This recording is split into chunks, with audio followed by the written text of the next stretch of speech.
Welcome to Competitive Exams Corner. News analysis on 22nd of July 2024. ఈరోజు మనకు first important news Gevra and Kusmunda coal mine included in world's 10 largest coal mines. Coal mines అంటే బొగ్గు గనులు. ప్రపంచంలోనే అతిపెద్ద బొగ్గు గనుల్లో Gevra and Kusmunda coal mines include అయ్యాయి. సో ఇవి రెండు ఛత్తీస్గఢ్లో ఉన్నాయి. సో వెయిట్ ఎస్ సో ఛత్తీస్గఢ్లో ఉన్న ఈ Gevra and Kusmunda have been included in the world's atlas.com's top 10 coal mines of the world. ఇవి ఇంక్లూడ్ అయ్యాయి అనమాట. So these two coal mines in Chhattisgarh account for about 10% of the country's annual coal production, and their combined coal production was more than 100 million tons in 23-24. 2023-24 సంవత్సరానికి గాను దాదాపు 100 million tons కోల్స్ని అవి produce చేశాయి. So దాదాపు 10% of countries coal ప్రొడక్షన్ని కేవలం ఈ రెండు అంటే జెవ్రా అండ్ కుస్ముండా మాత్రమే అవి ప్రొడ్యూస్ చేయగలుగుతున్నాయి. Indonesia dominates the top 10 coal mines list with 4 mines.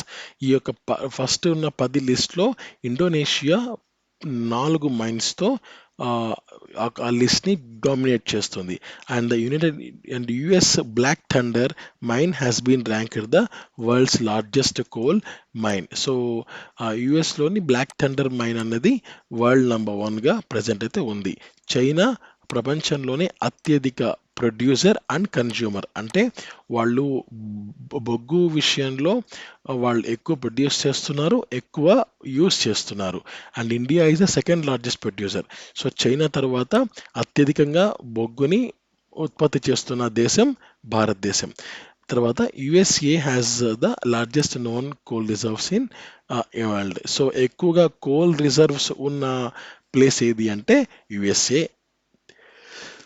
ఇక కోల్ మైన్స్కి సంబంధించిన మరికొన్న ఇంపార్టెంట్ పాయింట్స్. సో ఈ మొత్తం మీద ఇప్పటిదాకా ఇండియాలో 352 మైన్స్ ఉన్నాయి. సో 8 రాష్ట్రాల్లో ఈ 352 మైన్స్ ఉన్నట్టు కోల్ మినిస్ట్రీ వివరించింది.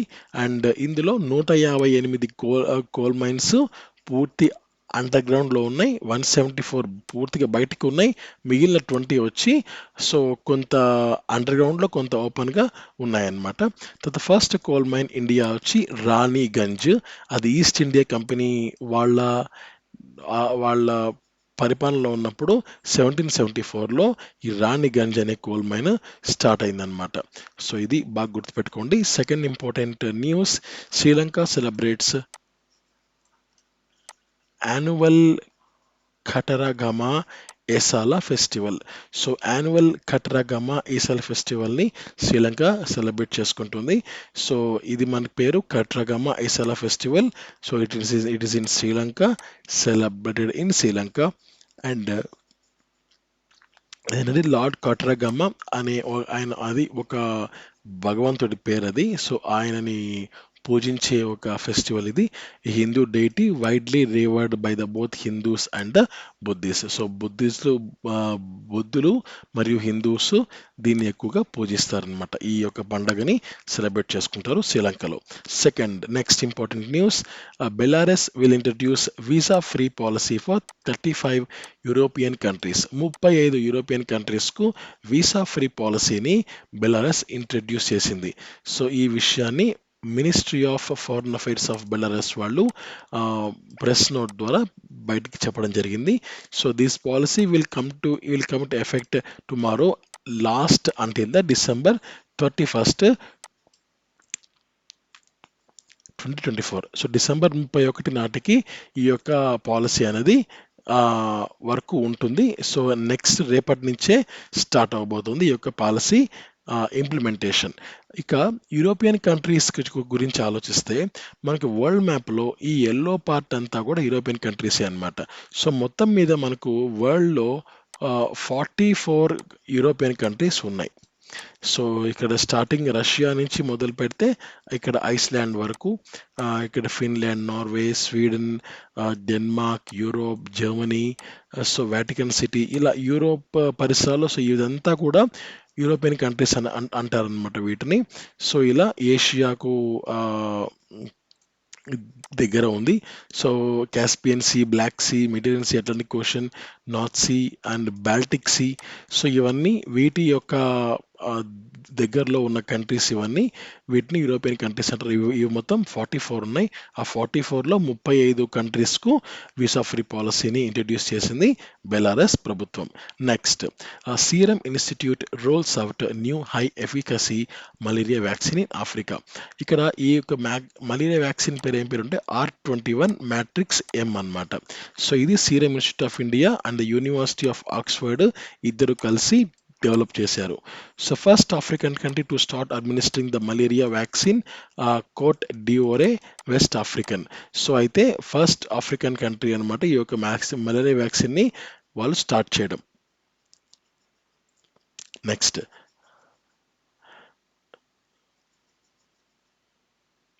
Yes. So first African country malaria vaccine start చేసింది ఏది అంటే Cote d'Ivoire. Next, approved by the World Health Organization. So WHO approval కూడా రావడం జరిగింది. సో ఈ Serum Institute of India CEO ఎవరు అంటే Adar Poonawalla. Next, Poonawalla, sorry. Next, QS executive MBA rankings 2024 released. So మనకు ఈ యొక్క ఎగ్జిక్యూటివ్ ఎంబీఏ ర్యాంకింగ్స్ అన్నవి 2024కి సంబంధించి రిలీజ్ అయ్యాయి. సో ఇవి క్వాక్ క్వారెల్లి సిమెంట్స్ వాళ్ళు రిలీజ్ చేయడం జరిగింది. అండ్ ఇందులో నంబర్ 1 ప్లేస్లో Oxford Business School and IESE Business School second ప్లేస్లో ఉంది. HEC Paris number 3, MIT Sloan number 4, London Business School number 5 ప్లేసెస్లో కొనసాగుతున్నాయి. అండ్ ఇండియా ఇన్స్టిట్యూషన్ ర్యాంక్స్కి వస్తే ఐఐఎం బెంగళూరు వచ్చి గ్లోబల్గా 41st ప్లేస్ని కైవసం చేసుకుంది. Indian school of business 101 to 110 ఆ మధ్యలో ఉంది. ఆ తర్వాత ఇండియన్ ఇన్స్టిట్యూట్ ఆఫ్ మేనేజ్మెంట్ కోజికోడే వచ్చి 171 to 180 మధ్యలో ఉంది. Institute of management technology Ghaziabad వచ్చి 171 to 180 మధ్యలో ర్యాంకింగ్స్లో కొనసాగుతున్నాయి. సో ఇవి లేటెస్ట్గా క్యూఎస్ ఎగ్జిక్యూటివ్ ఎంబీఏ ర్యాంకింగ్స్ అన్నమాట 2024కి సంబంధించినవి. సో ఇవి రిలీజ్ చేసింది Quacquarelli Symonds. Next, Virat Kohli tops celebrity brand valuation in 2023 నాటికి సంబంధించి సెలబ్రిటీ బ్రాండ్ వాల్యుయేషన్లో కోహ్లీ నంబర్ 1కి కొనసాగుతున్నారు. So cricketer Kohli has reclaimed the top spot to become the India's most valued celebrity, boasting brand value of $227.9 million in 2023లో ఆయన brand value $227.9 million అనమాట. So he leads with $227.9 million, followed by Ranveer Singh, Shahrukh Khan and Akshay Kumar and Alia Bhatt అనమాట. And next, ఇవి reports ఇచ్చిన వాళ్ళు Kroll's celebrity brand valuation report 2023. Next, government revises composition of NITI Aayog. So ఈ యొక్క నీతి ఆయోగ్లో కొంత ఉన్న కంపోజిషన్ని కొంత రివైజ్ చేసింది government of India. So present వచ్చి మనకు 4 ఫుల్ టైమ్ మెంబర్స్ ఉన్నారు, 15 యూనియన్ మినిస్టర్స్ ఉన్నారు, including from BJP allies. Allies అంటే బీజేపీ యొక్క మిత్రపక్షాల నుంచి కూడా కొంతమందిని ఇందులో ఇంక్లూడ్ చేయడం జరిగింది as either ex official members or special ఇన్వైటీస్గా ఇంక్లూడ్ చేయడం జరిగింది. అండ్ నరేంద్ర మోడీ గారు ప్రధానమంత్రి, ఆయన చైర్పర్సన్ ఆఫ్ నీతి ఆయోగ్గా కొనసాగుతున్నారు. Suman Bery will continue to hold the vice president post. So vice president పోస్ట్కి ఆయన కంటిన్యూ అవుతున్నారు. The full time members are VK Saraswat, professor Ramesh Chand and doctor VK Paul and Anand Virmani. So వీళ్ళిద్దరూ ఫుల్ టైమ్ మెంబర్స్గా కొనసాగుతున్నారు. Next, LIC enters to tie up with the IDFC First Bank under the corporate agency arrangement. So LIC IDFC First Bank ఇద్దరు కలిసి ఒక పార్ట్నర్షిప్లోకి enter అయ్యారు. దేనికి సంబంధించి? Corporate agency అరేంజ్మెంట్కి సంబంధించి. సో దీని యొక్క ఉద్దేశం ఏంటి? To increase the contribution of bank assurance and provide the life insurance coverage to all by 2047 2047 నాటికి ప్రతి ఒక్కరికి లైఫ్ ఇన్సూరెన్స్ కవరేజ్ ఉండాలి అన్న ఉద్దేశం అనేది వీళ్ళ యొక్క ఉద్దేశం, వీళ్ళ యొక్క ఎయిమ్ అన్నమాట, గోల్ అన్నమాట. సో దీనికి సంబంధించి ఎల్ఐసి మరియు ఐడిఎఫ్సి ఫస్ట్ బ్యాంక్ వాళ్ళు ఒక పార్ట్నర్షిప్ని క్రియేట్ చేసుకోవడం జరిగింది. Next, world population prospects 2024. So united nations వాళ్ళు వరల్డ్ పాపులేషన్ ప్రాస్పెక్ట్స్ 2024 రిపోర్ట్ని రిలీజ్ చేయడం జరిగింది. And according to key findings, the world's population will hit its peak of about 10.3 billion people in the middle of 1980s. 1980 ఆ మధ్యలో ప్రపంచంలో దాదాపు 10.3 billion అనే ఒక ఫిగర్ని అది పీక్ చేరిందనమాట అప్పట్లో. ఆఫ్టర్ దట్ ఆ తర్వాత it will start slowly decline until the end of the century. So ఆ 20వ సెంచరీ 2000 సంవత్సరం పరంగా చూస్తే అది పీక్స్కి చేరి తర్వాత తగ్గుముఖం పడుతుంది అనమాట. The UN population prospects study projects the world's population to peak at 10.4 billion by 2100. 2100 నాటికి 10.4 బిలియన్ పీపుల్ కి పాపులేషన్ చేరుతుందని ఈ యొక్క యుఎన్ పాపులేషన్ ప్రాస్పెక్ట్స్ వాళ్ళు ఒక అంచనా వేశారు. దే ప్రొజెక్టెడ్ అంచనా వేశారు. With India సర్పాసింగ్ China is the most populous country by 2023. 2023 నాటికి ఇండియా చైనాని క్రాస్ చేసింది as a most populous country. And Africa is highlighted for it's significant population growth, with Nigeria expected to become the third most populous country by 2050. So ముఖ్యంగా Africa కూడా ఈ యొక్క జనాభా విస్తరణ విషయంలో ఎక్కువగా హైలైట్ అవుతూ ఉంది. అండ్ ఆఫ్రికాలో కూడా నైజీరియా దేశం 2050 నాటికి 3వ అతిపెద్ద జనాభా గల దేశంగా వాళ్ళు మూడో ప్లేస్ని ఆక్రమించబోతున్నారు. 2050 నాటికి global life expectancy is projected to reach nearly 77 years.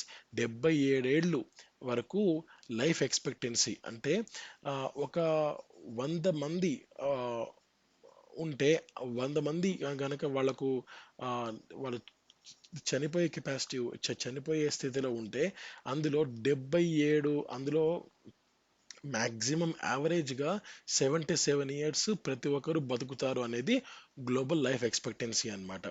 So reflecting improvements in the health care. So వాళ్ళ ఆరోగ్యపరంగా కొన్ని ఇంప్రూవ్మెంట్స్ని చేసుకోవడంతో ఈ యొక్క 77 ఇయర్స్ లైఫ్ ఎక్స్పెక్టెన్సీ అన్నది 2050 నాటికి మనం పొందవచ్చు. సో కాన్వర్స్లీ అంటే హెల్త్ కేర్లో ఇంప్రూవ్మెంట్స్ అన్నది అవసరం అన్నమాట. సో అలా మనము చేసుకోగలిగితే 77 ఇయర్స్ అనేది రాబోతుంది. So is projected to reach, అది రీచ్ అయ్యే అవకాశం ఉంది. So conversely Europe's population may decline due to falling birth rates and increased longevity. So increased longevity అంటే ఎవరైతే ఏజ్ పెద్దగా ఉన్నారో 60+, 70+ పెద్దవాళ్ళు ఎవరైతే ఉన్నారో వాళ్ళు అలానే కంటిన్యూ అవుతుంటారు. సో అంటే 90+, 95, 100+ అలా ఏజ్ పెద్దగానే ఉంటుంది. అది ఒక నెంబర్ 1. నెంబర్ 2, బర్త్ రేట్స్ ఏవైతే ఉన్నాయో, బర్త్ రేట్స్ అంటే చిన్నపిల్లలు ఎవరైతే ఉన్నారో వాళ్ళు చాలా చిన్నగా ఉన్నప్పుడే చనిపోయే పరిస్థితి యూరోప్స్లో కనపడుతుంది. అంటే ఒక పక్క చిన్నపిల్లలు చనిపోతున్నారు అండ్ పెద్దవాళ్ళు కూడా 90+, 95, 100+ ఎవరైతే ఉంటారో వాళ్లకు చాలా కష్టం వాళ్ళు సర్వైవ్ కావడం.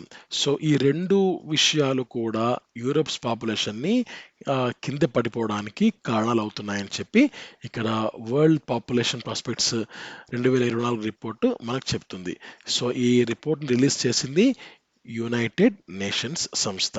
సో ఇవి ఈ రోజుకు సంబంధించిన ముఖ్యమైన అంశాలు. Thank you so much. నమస్తే. జై హింద్.